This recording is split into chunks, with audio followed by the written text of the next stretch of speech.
दंगली, मारामारी, हत्या, आत्महत्या यासारख्या गुन्हेगारीशी निगडीत अनेक घटना आल्या दिवशी घडत आहेत. अगदी क्षुल्लक कारणावरून माणसं एकमेकांच्या जीवावर उठलेत, तर दुसरीकडे नात्यांच्या भावनिक गोंधळात गुदमरून जाणाऱ्यांची संख्या कमी नाहीये. नात्यांचं भविष्याचं प्रेशर अनेकांना सहन होत नाही आणि त्यातूनच काही जण टोकाचं पाऊल उचलतात. काही ठिकाणी याहीपेक्षा वेगळी कारणं पुढे येतात. अशीच एक घटना छत्रपती संभाजीनगरमध्ये घडली असल्याचं समजतंय.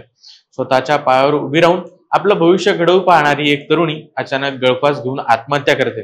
पण ती आत्महत्या का करते या गोष्टीचा गूढ अजूनही तिच्या घरच्यांच्या लक्षात येत नाहीये.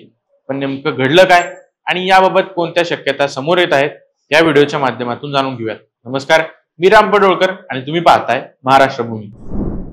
छत्रपती संभाजीनगरमध्ये एका 25 वर्षीय तरुणीनं भाड्याच्या घरात गळफास लावून आत्महत्या केल्याची धक्कादायक घटना पुढे आली. आता प्रकरण असं आहे की आत्महत्या केलेल्या मुलीचं नाव आहे मयुरी विलास मगरे. मयुरी ही छत्रपती संभाजीनगर शहराच्या हर्सुल भागात राहणारी तरुणी होती. ती इव्हेंट मॅनेजमेंटचं काम करायची.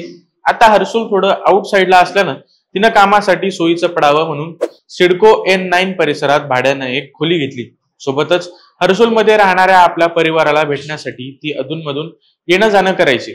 तशीच ती 2 दिवसांपूर्वी देखील हर्सुलला आपल्या राहत्या घरी गेली होती. त्यानंतर आपल्या कुटुंबासोबत तिने जेवण वगैरे केलं आणि नंतर तिनं भाड्यानं घेतलेल्या खोलीवरती गेली. त्यानंतर बराच वेळ झाला तरी मयुरी बाहेर आली नाही. मयुरी इतका वेळ झाला तरी बाहेर का आली नाही म्हणून शेजारी राहणाऱ्या लोकांनी तिला कॉल केले, पण ते कॉल उचलले जात नव्हते. त्यामुळे आजूबाजूच्या शेजाऱ्यांना जरा संशय झाला म्हणून त्यांनी दरवाजा ठोठावून पाहिला, पण तरीही काहीच प्रतिसाद येत नव्हता. मयुरी दरवाजा उघडत नसल्याचं पाहून शेजाऱ्यांनी खिडकीतून आत पाहिलं तेव्हा शेजारी राहणाऱ्या मुलीला मयुरी गळफास घेतलेल्या अवस्थेत दिसली. अर्थात त्या शेजारी राहणाऱ्या मुलीनं आरडाओरडा केला. त्यानंतर या सगळ्या घटनेची माहिती शेजारी राहणाऱ्या मुलीनं तिच्या घरमालकाला आणि पोलिसांना दिली. त्यानंतर त्या आजूबाजूच्या माणसांनी मयुरीला लटकलेल्या अवस्थेतून काढलं आणि शासकीय रुग्णालयात म्हणजेच संभाजीनगरच्या घाटीत दाखल केलं.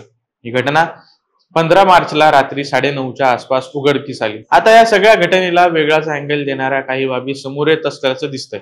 म्हणजे मयुरी ही जालन्यात एका तरुणासोबत एका खोलीत राहत होती असा जबाब घर मालकानं पोलिसांना दिलाय. त्यामुळं लिव्ह इन रिलेशनशिप मधल्या काही वादातून ही घटना घडलेली असू शकते अशी शक्यता वर्तवली जात आहे आणि त्याच अनुषंगानं पुढे तपास केला जात असल्याचं दिसतंय. आता मयुरीकडे 2 फोन होते. सिडको ठाण्यातील हवालदार येडुबा तेलुरे यांनी मयुरीचे ते दोन्ही मोबाईल जप्त केले असून सोबतच तिचे 3 सिम कार्ड देखील ताब्यात घेण्यात आले आहेत. पण मोबाईल लॉक असल्यामुळं ते उघडता आले नसले तरी सायबर तज्ज्ञांच्या मदतीनं मोबाईल उघडून पुढची तपासणी केली जाईल असं बोललं जात आहे. आता त्या फोनमध्ये असलेल्या माहितीनुसार मयुरी जालन्यात ज्या तरुणासोबत राहत होती त्याचा काही अँगल यात पुढे येतो का हे पाहणं गरजेचं असणार आहे. सध्या मयुरीचे कुटुंबीय त्या संबंधित तरुणाविरुद्ध तक्रार द्यायला तयार असल्याचं बोललं जातंय. मयुरीच्या कुटुंबात आई, वडील, 4 बहिणी आणि 2 भाऊ असे सदस्य असून या आत्महत्येमागे नेमकं काय कारण आहे याबद्दल अनेक तर्क वितर्क विणले जात आहेत. पण अशा या घटना दिवसेंदिवस का वाढत चालल्या आहेत याबद्दल तुम्हाला काय वाटतं आणि या घटनेकडे तुम्ही कसं पाहता ते कमेंट करून नक्की सांगा. धन्यवाद.